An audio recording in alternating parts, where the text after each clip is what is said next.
In this video, we'll be looking at the symmetry properties of the continuous distribution and normal distribution and the standard normal distribution and how you can use them to work out different probabilities. Not normally a question by itself, but rather you may have to use it in a question to be able to calculate it. And we'll also look at the thing called the inverse cumulative normal distribution. And basically that's finding a value for a given probability. Previously we've looked at we're given a value, what is a probability, but now it's sort of the other way around, hence the inverse. So firstly, begin with the symmetry properties.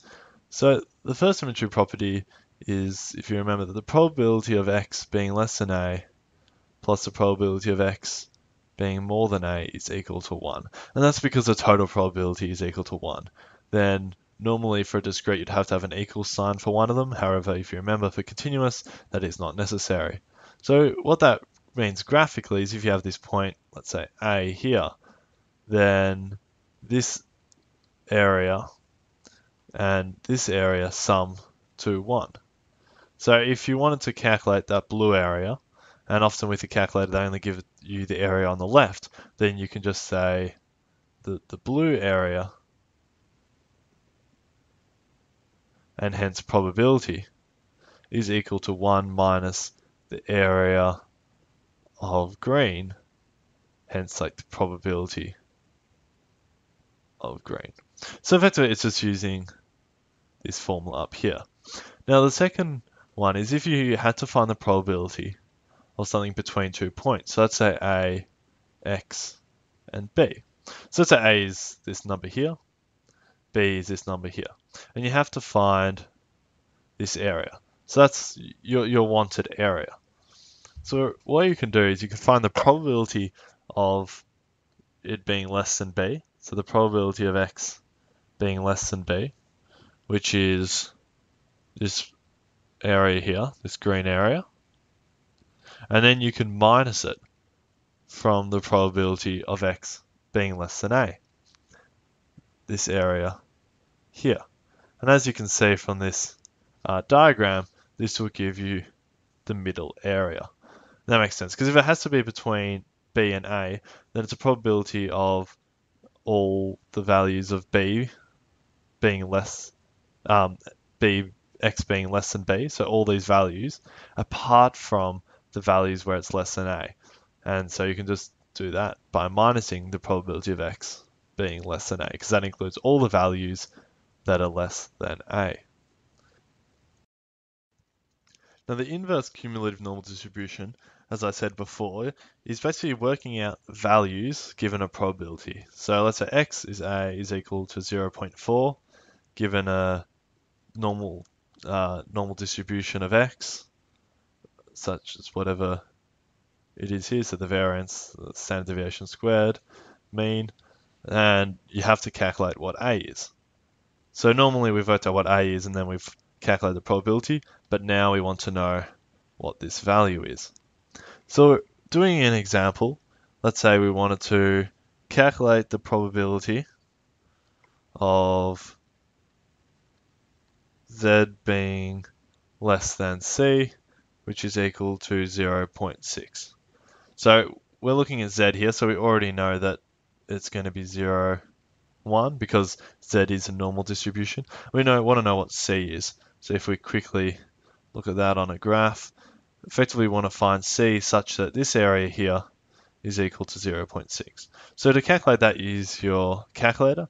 Typically it would be in the probability section and the inverse normal. So it would, depending on the calculator, but it would look something like this. The inverse of normal is equal to 0.6, so your area, then 0, so that's your mean, your standard deviation 1.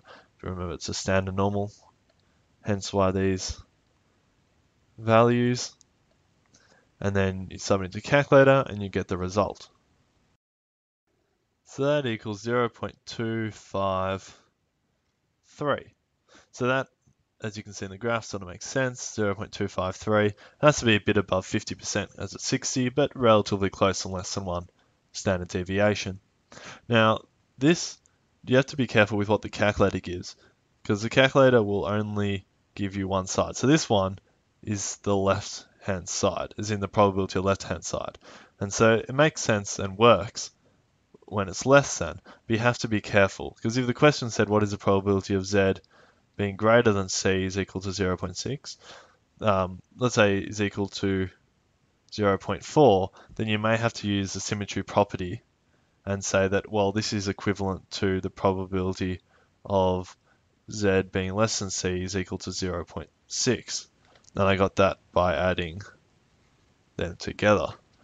So that's from, you have this graph, you want to calculate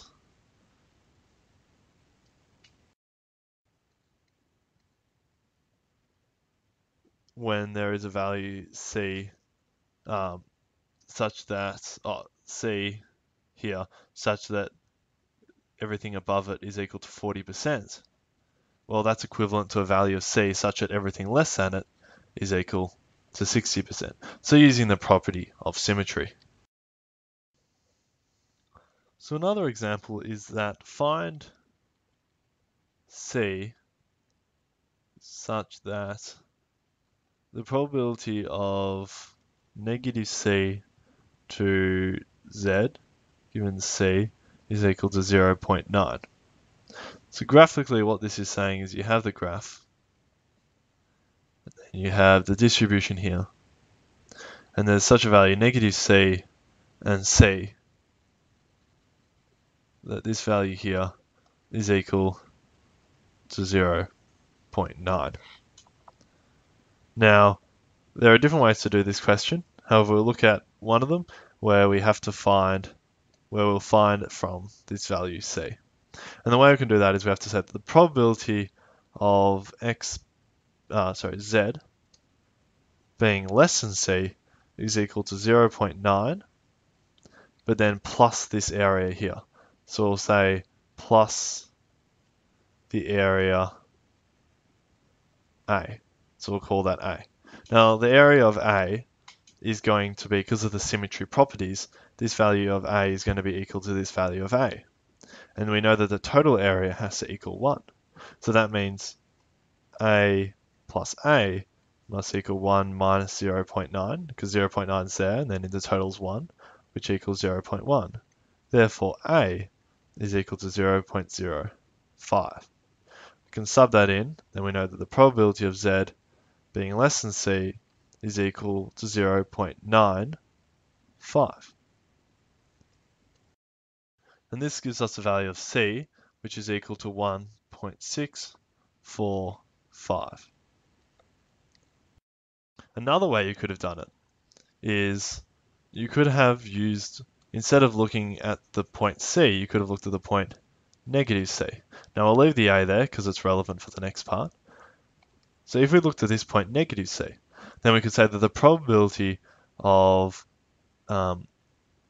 Z being less than negative, not negative 6, negative C, has to equal A. Now we know that A is equal to 0.005. So the probability of Z is less than negative C is equal to 0.05. And then the answer on the calculator will give negative 1.645.